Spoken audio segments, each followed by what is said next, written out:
તો ભારે વરસાદને લઈ સુરત જિલ્લા પ્રશાસન જોરદાર સતર્ક છે। લાઉડસ્પીકર મારફતે સુરતમાં નાગરિકોને એલર્ટ કરવામાં આવ્યા। નીચાણવાળા વિસ્તારમાંથી ખસી જવા માટે નાગરિકોને અપીલ કરાઈ છે।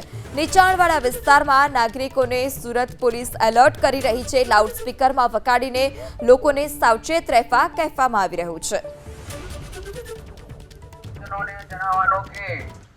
તંત્ર દ્વારા આપેલી સૂચનાઓનો ચુસ્તપણે પાલન કરવું એ આપણા અને આપણા પરિવાર માટે ફાયદાકારક છે અને કોઈ પણ કારણ વગર ઘર બહાર નીકળવું નહીં।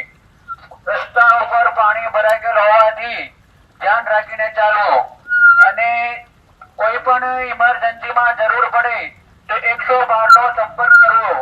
112 અને ઉત્તરાયણ પોલીસ સ્ટેશન અને તંત્ર હંમેશા તમારા માટે તૈયાર છે, જેથી આપ લોકોને કોઈ પણ કામ વગર બહાર ન નીકળવા વિનંતી છે।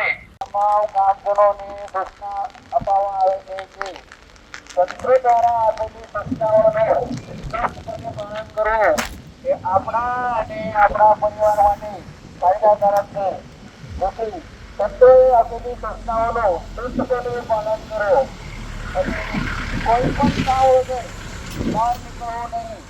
રસ્તા ઉપર પાણી ભરાઈ ગયેલ હોવાથી ધ્યાન રાખીને ચાલો અને કોઈ પણ પ્રકારની જરૂર પડે તો 112 ડાયલ કરવા।